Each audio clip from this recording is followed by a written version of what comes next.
പുട്ടിന് വറുത്ത പൊടിയെടുത്ത് പാകത്തിന് ഉപ്പും ചേർത്ത് 2 ടേബിൾ സ്പൂൺ പഞ്ചസാരയും പൊടിയിലേക്ക് ഇട്ട് കൊടുത്ത് കുറച്ച് ചിരകിയ തേങ്ങയും ഇട്ട് ഇനി ഇത് തേങ്ങാപ്പാൽ ഒഴിച്ചാണ് നനച്ചെടുക്കുന്നത്.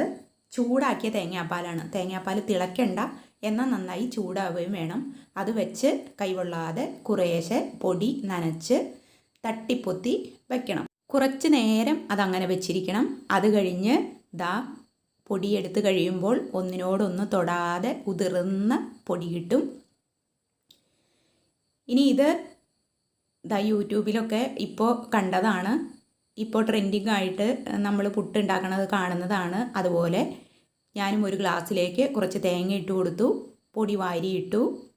പൊടിയിൽ തേങ്ങയും തേങ്ങാപ്പാലും ഒക്കെ ഉള്ള കാരണം ഇനി വേറെ ഇടയ്ക്ക് തേങ്ങയൊന്നും ഇട്ട് കൊടുക്കണ്ട, മുകളിൽ മാത്രം തേങ്ങ വെച്ചാൽ മതിയാവും. നന്നായിട്ട് അമർത്തി കൊടുക്കണം, ഇല്ലെങ്കിൽ പുട്ട് വെന്ത് കഴിയുമ്പോൾ പൊടിഞ്ഞു പോവും. എന്നാൽ ഒരുപാട് അമർത്തിയ ഗ്ലാസ്സിൽ നിന്ന് പോരുകയില്ല. അപ്പോൾ ഒരു പാകത്തിന് വേണം അമർത്താൻ.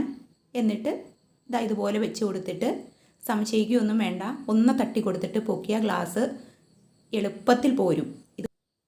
എന്നിട്ടിത് ആവിയിൽ വെച്ച് വേവിച്ചെടുക്കുക. ചൂടാറിയതിന് ശേഷമേ എടുക്കാവൂ. ഇതിപ്പോൾ ഞാൻ കാണിക്കാനായിട്ട് ചൂടനോടെ തന്നെ എടുത്തതാണ്. ഒന്ന് തൊടുമ്പോൾ തന്നെ പൊടിഞ്ഞു പോകുന്ന സ്വാദിഷ്ടമായ പുട്ട്. കറി ഒന്നുമില്ലെങ്കിലും നമുക്ക് വെറുതെ ഇത്